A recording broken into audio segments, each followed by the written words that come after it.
너무 덥습니다. 네. 밖에 나오기가 싫을 만큼 덥습니다. 네. 아니, 그래서 이제 얼마나 날씨가 더웠든지 우리 신하순 권사님 이렇게 들어오시는데 선글라스를 동그랗게 쓰셔가지고 순간 웃음이 나오는 걸 참느라고 예. 찬송가 부르는 중에 하하 웃을 수는 없으니까 예. 네. 선글라스를 써야 할 만큼 너무 더우신 거죠, 그죠? 네. 이렇게 더울 때는 시원한 아이스 아메리카노 한 잔 쭉 들이키시면 또 더위가 싹 가실 텐데, 그렇죠?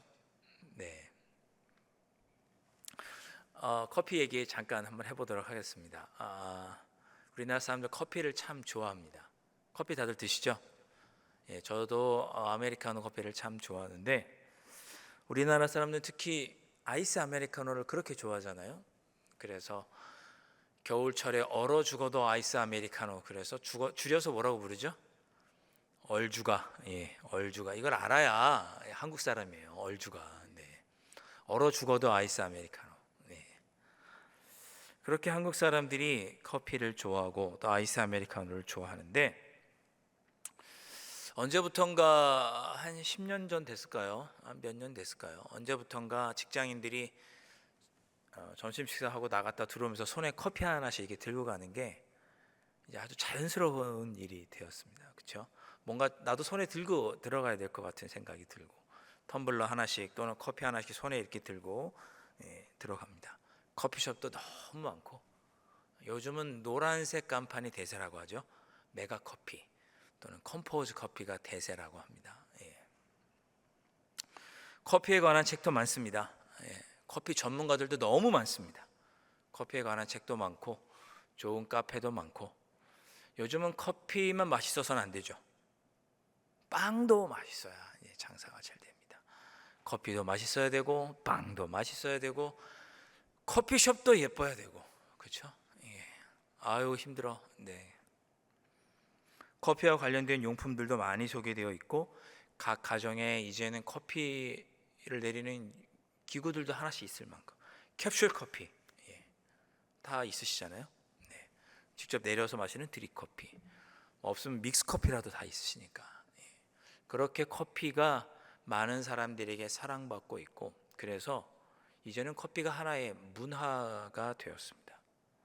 그냥 단순하게 즐기는 거리 정도가 아니라 커피가 하나의 문화가 되었습니다. 여담인데 전 세계에서 커피 원두를 가장 많이 생산하는 나라가 어딜까요? 1번 아프리카, 2번 미국, 3번 호주. 정답은 1, 2, 3번 다 아니고요. 전 세계에서 커피를 가장 많이 생산하는 나라는 참고적으로 2021년 기준으로 베트남이 1위고 2위는 브라질입니다. 3위는 콜롬비아. 그렇게 되겠습니다. 이 정도 알고 우리가 커피를 마셔야 좀 교양 있지 않겠습니까? 그런데 커피 원두는 그 나라에서 가장 많이 생산하지만 유명한 커피는 다 어디 있어요? 이탈리아에 있고 영국에 있고 미국에 있습니다. 커피 유명한 브랜드는 여담이고. 자, 커피가 오래전부터 유럽을 통해서 우리나라에도 들어오게 됐는데 처음에 교회에서 커피를 봤을 때 반응이 어땠을까요? 처음에 커피가 유럽에 들어갔을 때 교회의 반응은 어땠을까요? 한번 짐작해 보시죠. 검은색 물을 보고 뭐라고 얘기했을까요?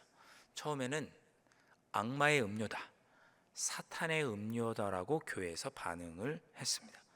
커피 색깔부터가 검고 드셔보시면 아시겠지만 맛이 뭐 이렇게 달거나 뭐 그러지 않잖아요. 씁쓸하잖아요.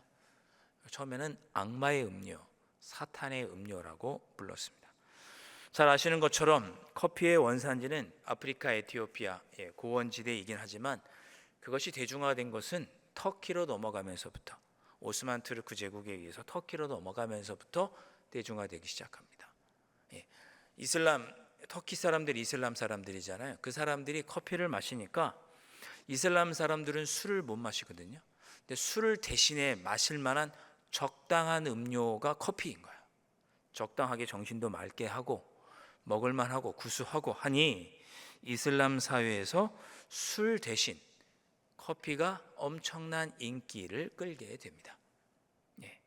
그게 나중에 이제 유럽으로 가게 됐는데 유럽에서는 이 커피를 쉽게 받아들이지 못하는 거예요. 왜? 이슬람들이 마셨던 음료니까. 그래서 색깔도 검고. 조금 지난 일이지만 17세기로 넘어가면 커피 마시는 일을 금지하기가 유럽 사회에서 어렵게 됩니다. 점점 대중화되어서 17세기로 넘어가면 커피가 혈액순환에 도움이 된다고 보았고 또 알코올 중독의 피해를 완화시키는 데도 도움이 된다. 이렇게 커피에 대해서 생각을 했습니다. 그래서 사람들이 점차 커피를 알게 모르게 많이 마시게 되었어요. 심지어 성직자들도, 저 같은 목회자도 어떻게 커피를 좀 마시고 싶은데 이 커피에 대해서 안 좋게 생각하는 교황이 있으니 성직자들도 이 커피를 마시고 싶어서 교황에게 문의를 합니다. 교황이시여, 이 커피를 마셔야 됩니까? 말아야 됩니까? 그래서 교황 클레멘트 8세, 17세기 초에 봉직했던 교황 클레멘트 8세가 내가 직접 커피를 마시고 판단하겠다. 커피 시음회를 열자. 그래서 커피 시음회를 엽니다. 그리고 커피를 딱 마셔본 거예요, 교황이. 그러더니 하는 말이 참으로 감미로운 음료로구나. 이렇게 아름다운 음료가 있다니. 비록 이교도가 마시는 음료이긴 하지만 우리가 어떻게 이교도만 마시게 하겠느냐 하면서 커피에 세례를 베풀고 악마를 바보로 만들고 기독교의 음료로 하면 어떻겠는가 이렇게 말하고 커피에 세례를 베풉니다. 교황이. 그런 일이 17세기 초에 16세기 1600년대 초에 있었습니다. 그래서 그렇게 세례를 베푼 이후에 커피를 금지하는 일이 교회 안에서도 없어졌습니다. 예. 없어졌어요. 예. 자, 조금만 더 커피 얘기를 하면 커피를 제가 워낙 좋아하다 보니까 커피에 대한 자료를 찾다 보니까 이런 이야기들이 나온다고요. 그 이후로 커피가 유럽 사회에 대중화가 되어서 사회 변화를 이끄는데 좋은 역할을 했다고 합니다. 사람들마다 이제 3, 4, 5 모여서 커피하우스, 커피숍에 모여서 서로 커피 마시면서 서로 정치적인 이야기를 하고 개인적인 생각을 토론하고 자기의 생각과 어떤 다양한 문학적인 또는 과학적인 창의적인 생각을 이야기하는 것들이 자연스럽게 유럽 사회 안에 자리를 잡게 됐다고 합니다. 커피를 마시면서 커피하우스에 모여서 서로 이렇게 차 한 잔씩 하면서 영국 사람들 차 마시는 거 좋아하잖아요. 커피 한 잔씩 하면서 서로의 삶을 나누고 정치적인 생각도 나누고 다양한 의견과 다양한 학술 이론들도 자유롭게 쏟아내면서 유럽 사회가 더욱 발전하게 되었다라고 평가한 것을 보았습니다. 제가 느닷없이 왜 커피 이야기를 하느냐? 여러분, 교황이 커피에 세례를 베푼다는 것이 여러분 어떻게 생각되세요? 네? 말도 안 되는 얘기잖아요, 그죠? 우스꽝스러운 이야기잖아요. 미신스러운 이야기잖아요. 예. 그런데 왜 당시에 교회는 커피에다가 원두에다가 이렇게 세례를 물로 이렇게 세례를 베풀었을까? 그때 당시만 해도 그때 당시의 교회들도 생각하기를 커피에 세례를 주는 일이 뭐 그렇게 우리의 신앙에 대수로운 일인가 이렇게 생각한 거예요. 좋은 거죠. 커피를 마시고 마시지 않고의 문제가 신앙의 문제와 그렇게 중요한 문제가 아니라고 생각했던 거예요. 커피를 마신다고 지옥 가는 것도 아니고 커피를 안 마신다고 경건한 것도 아니고 당시 유럽 사람들의 주된 음료수는 포도주와 맥주였거든요. 오히려 알코올을 지나치게 섭취해서 사회에 무리를 일으키는 것보다 커피 마시는 일이 더 좋다고 생각을 했고 그래서 커피를 마시고 마시지 않고의 문제가 신앙의 중요한 문제가 아니다. 본질적인 문제가 아니다. 라고 생각했기 때문에 우스꽝스럽고 미신스럽지만 커피에다 세례를 베푼 겁니다. 그리고 커피를 마실 수 있도록 허용을 해준 거죠. 저는 이렇게 커피에 세례를 베풀었던 이 모습에서 우리 신앙생활의 중요한 지혜를 한 가지 깨닫게 됩니다. 여러분, 신앙생활에서 가장 중요한 것은 무엇일까요? 여러분이 신앙생활하면서 가장 본질적으로 생각하는 문제는 무엇일까요? 신앙생활 하시면서 정말 중요한 문제가 무엇이셨습니까? 무엇을 먹고 마시는 일이 중요한 일이셨나요? 아니면 무엇을 하고 하지 않고가 신앙생활의 가장 중요한 일이셨습니까? 우리의 신앙생활에 가장 중요하고 본질적인 것은 무엇일까? 우리가 그것은 놓친 채 커피를 마셔야 되느냐 말아야 하는 이런 사소한 문제로 우리의 신앙생활이 잘못된 것으로 가고 있는 것은 아닐까? 이런 생각을 이 글을 읽으면서 제가 한번 해보게 되었습니다. 자, 오늘 읽었던 시편 18편 말씀을 한번 보십시오. 시편 18편 말씀을 여러분 잘 보시면 좋겠어요. 시편의 표제를 보십시오. 다음과 같이 나와 있습니다. 여호와의 종 다윗의 시, 인도자를 따라 부르는 노래.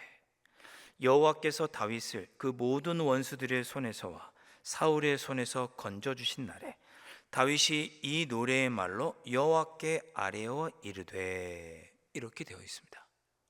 그렇죠?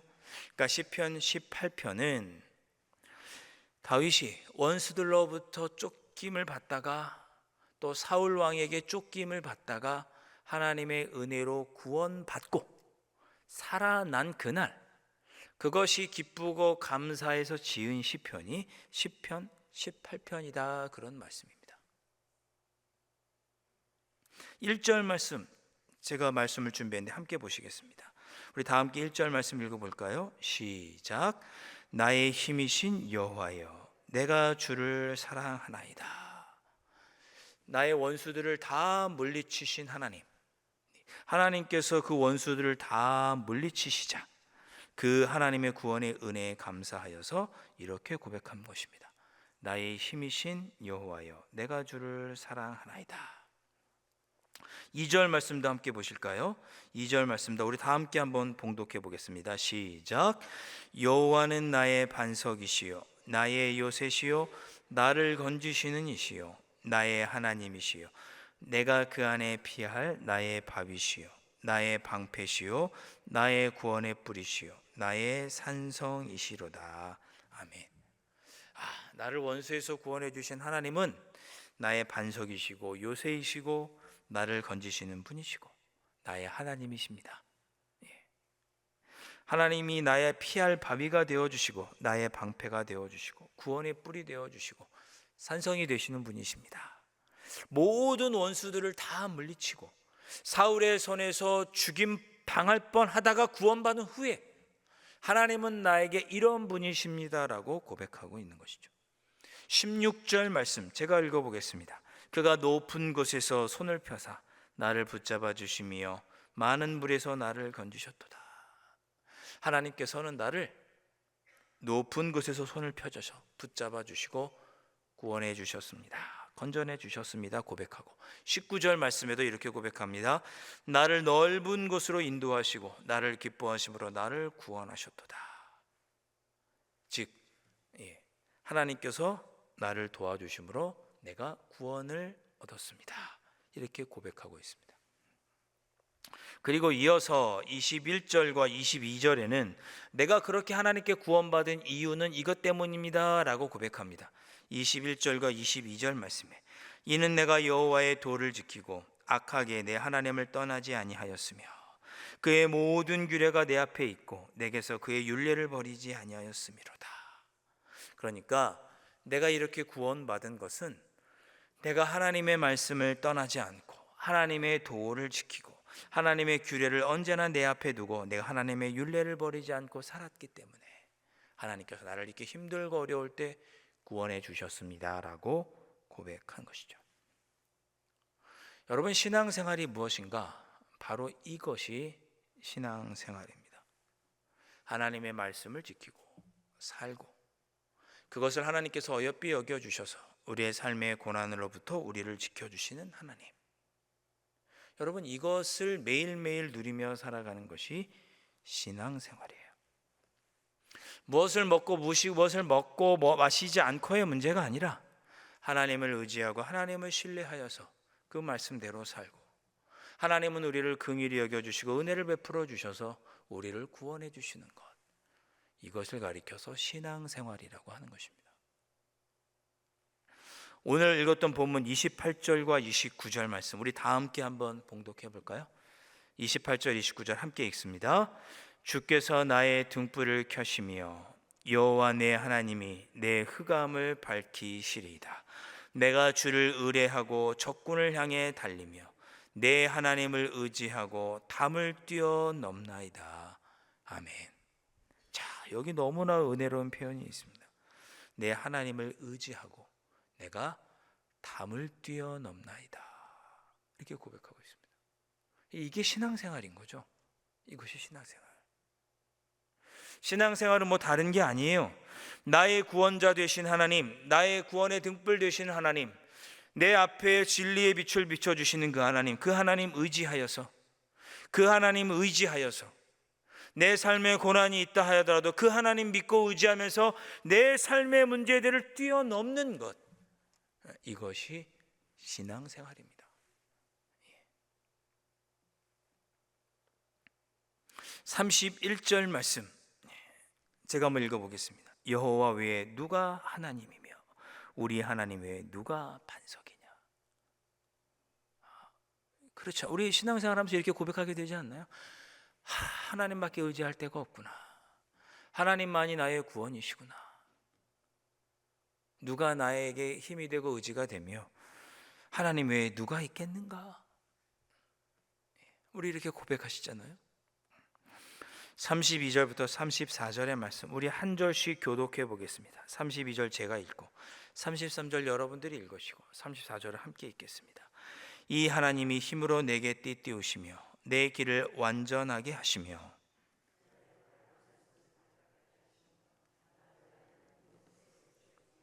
내 손을 가르쳐 싸우게 하시니 내 팔이 노화를 당기도다. 운동 경기가 생각이 나네요. 하나님께서 나와 함께 하시고 내 앞길을 지켜주시니 내가 하나님을 의지하여 담을 넘습니다. 하나님이 내게 힘을 주시고 내 발을 암사슴 같게 하시고, 여기 보니까 꼭 배드민턴 치던 안세영 선수가 생각이 나더라고요. 발을 가볍게 어떻게 사뿐사뿐 그렇게 배드민턴 하는지.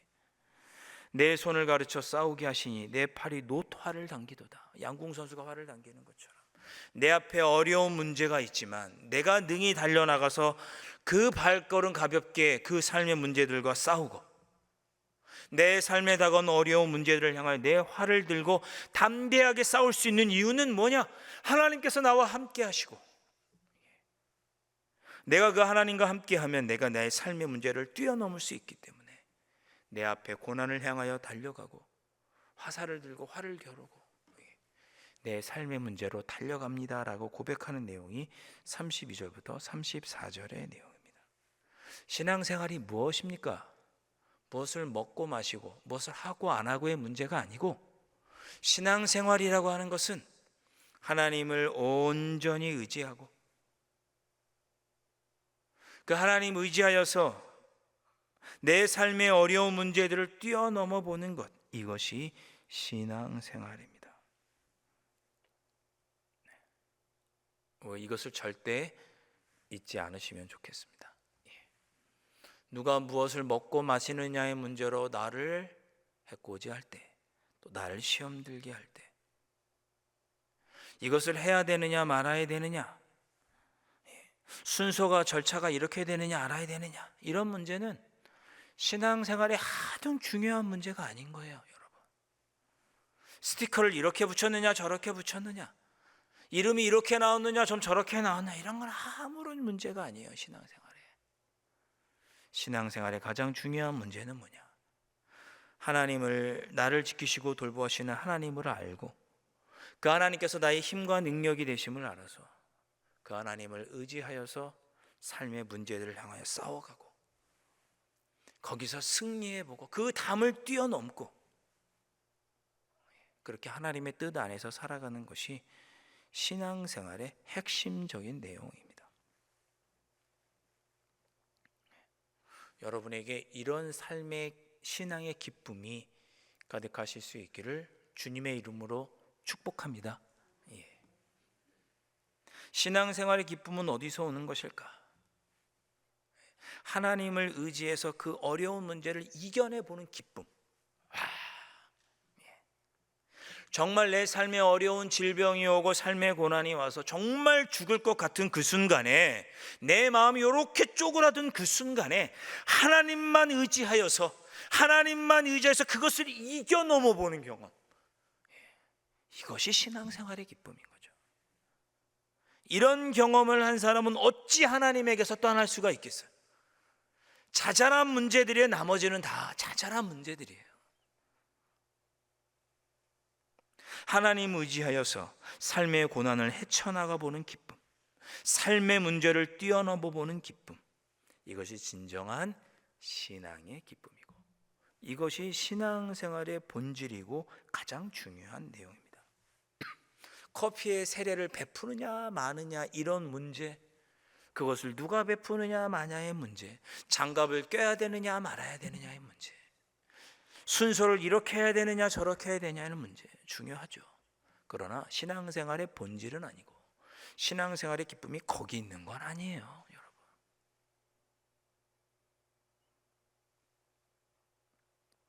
커피의 세례를 베푸는 일, 지금 생각하면 말도 안 되잖아요. 그런 미신적인 일이 말이 됩니까? 얼토당토하지 않죠. 그런데 커피의 세례를 베풀었느냐 안 베풀었느냐는 우리가 하나님을 의지하며 삶을 이겨내느냐 아니냐는 아무런 상관이 없습니다. 우리의 신앙생활의 기쁨과는 아무런 상관이 없는 일인 거예요. 그러니까 세례를 베푼 거예요. 베풀고 안 베풀고가 중요한 것이 아니니까. 베풀고 다 커피 마시도록 그냥 그렇게 한 거죠. 여러분, 우리가 교회에서 신앙생활 할 때 본질적인 것과 비본질적인 것을 잘 구분해야 합니다. 커피의 세례를 베푸는 문제와 같은 자잘한 것으로 우리가 신앙생활의 기쁨을 잃어버려서는 안 됩니다. 그런 것으로 여러분 기쁨을 잃어버리시면 안 돼요.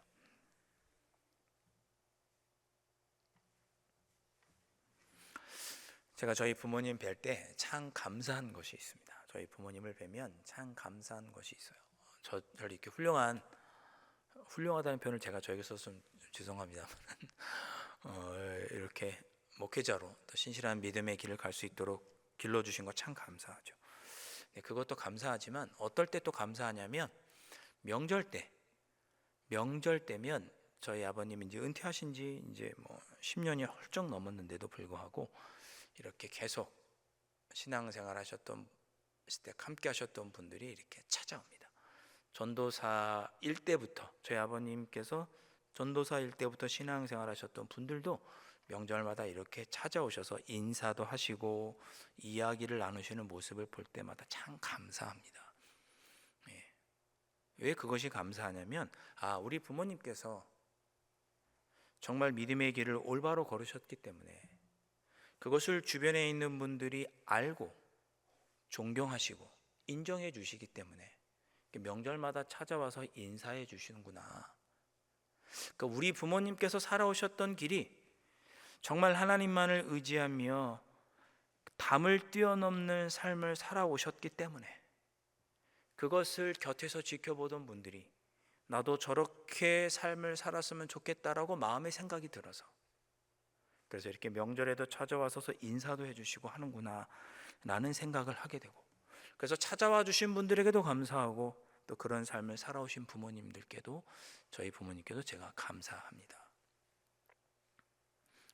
저는 여러분들이 저희 부모님 같은 그런 모습이 있으셨으면 좋겠습니다. 뭐냐?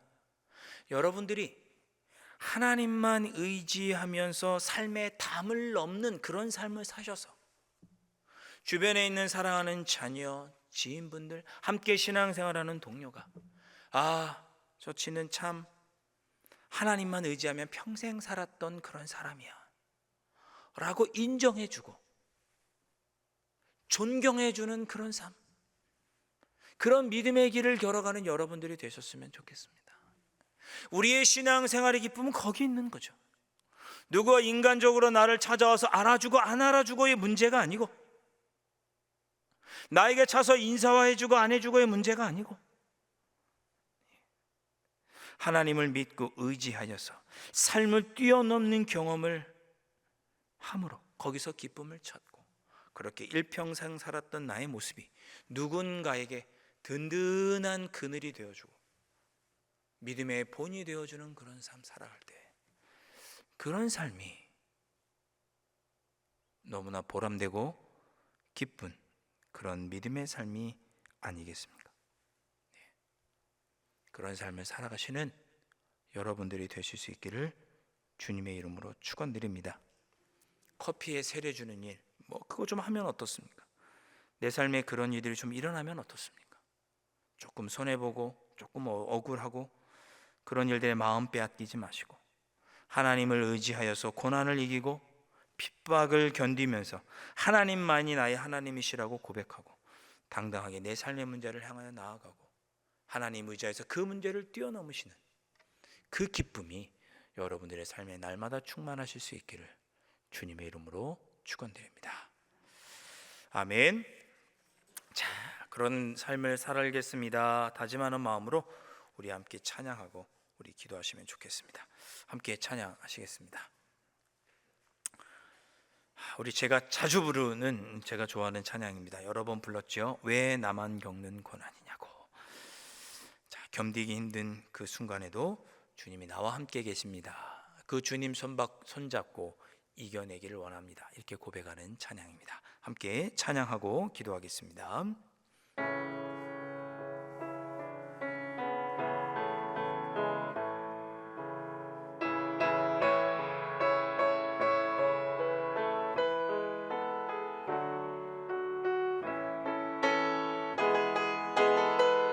가사를 묵상하는 마음으로 찬양합니다.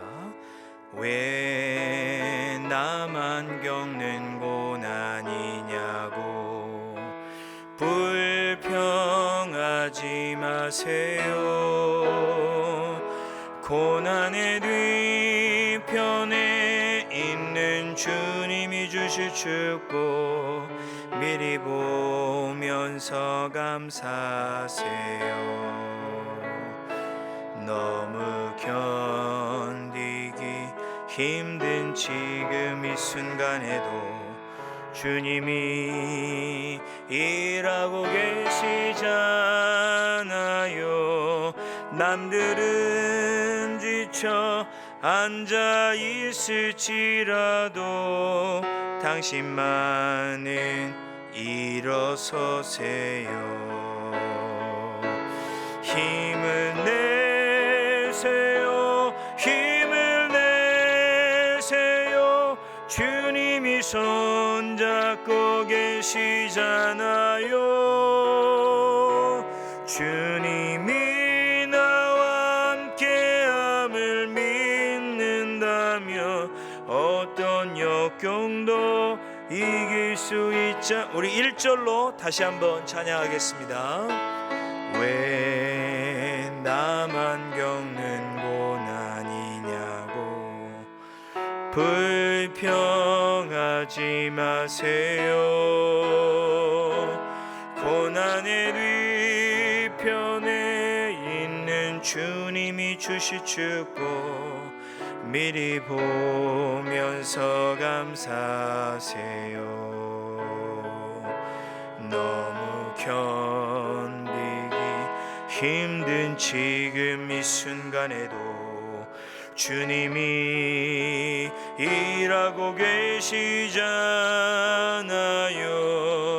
남들은 지쳐 앉아 있을지라도 당신만은 일어서세요. 아멘. 힘을 내세요. 힘을 내세요. 주님이 손잡고 계시잖아요. 주님이 나와 함께함을 믿는다면 어떤 역경도 이길 수 있잖아요. 2절입니다.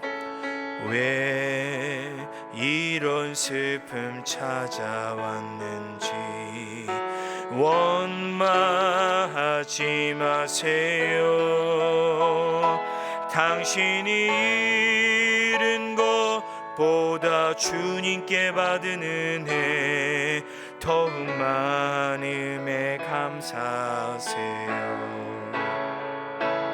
너무 견디기 힘든 지금 이 순간에도 주님이 일하고 계시잖아요. 남들은 지쳐 앉아 있을지라도 당신만은 일어서세요. 힘을 내세요. 힘을 내세요. 힘을 내세요. 주님이 손잡고 계시잖아요. 주님이 나와 함께함을 믿는다며 어떤 고난도 견딜 수 있잖아요. 우리 시간에 함께 기도하시겠습니다. 주님, 지금껏 나를 고난에서 건져주시고 구원의 반석, 승리의 반석에 세워주시니 감사합니다. 지금까지 지켜주신 하나님께서 앞으로도 책임져 주실 줄 믿고 하나님만 의지하며 삶의 문제를 담대하게 뛰어넘게 하여 주시옵소서. 신앙생활 중 작은 것들의 기쁨을 빼앗기지 않고 오직 하나님만 의지하며 승리의 기쁨을 누리는 삶이 되게 하여 주시옵소서. 우리 이렇게 지금까지 나를 지켜주시고 구원의 기쁨과 승리의 기쁨을 주신 하나님을 의지하여서 내 앞에 놓여있는 고난의 문제들을 하나님을 의지하며 뛰어넘고 작은 것들에 일희일비하지 않고 하나님을 의지하여 내 삶의 담을 넘어가는 그 삶의 기쁨이 우리 안에 충만함을 누리며 살기를 소망합니다. 다짐하는 마음으로 우리 시간에 함께 기도하도록 하겠습니다. 이 시간에 한 번 더 기도하실 때 우리 교회를 위해서 이 시간 기도하시겠습니다. 하나님의 은혜 가운데 여름 사역을 은혜 가운데 마치게 하심을 감사하고 이제 남은 하반기도 주님의 은혜 가운데 또 새 마음으로 시작하게 하여 주옵소서. 우리 이렇게 기도하겠습니다. 우리 구역들도 이제 9월달부터 은혜 가운데 잘 개강할 수 있도록 인도하여 주시고 전도하는 일도 다시 허리에 띠를 메고 뜨겁게 시작할 수 있도록 지켜주시고 성경 공부와 또 금요일날 하는 우리 중보기도 모임 가운데도 다시금 기도하는 일, 성경 공부에 사모하는 마음을 허락하여 주셔서 다시 뜨겁게 새롭게 시작할 수 있도록 도와주시옵소서. 우리 이렇게 기도하실 수 있기를 바랍니다. 크고 작은 질병으로 신음하는 환우들과 명언이를 위해서 기도해 주시고 온전한 치유와 회복이 그들의 삶 속에 있을 수 있도록 도와주시며 이 모든 문제를 믿음으로 이겨내며 삶의 담의 문제를 넘어가는 삶의 담을 넘어가는 우리 환우들 되고 명언이가 될 수 있도록 우리 모든 교우들 될 수 있도록 우리의 합심하여 함께 중보기도하도록 하겠습니다. 두 손 높이 드시고 주님의 이름 우리 크게 한번 외친 후에 함께 교회를 위해 하반기 남은 사역들을 위해 환우들을 위해 합심하여 함께 통성으로 기도하겠습니다. 주여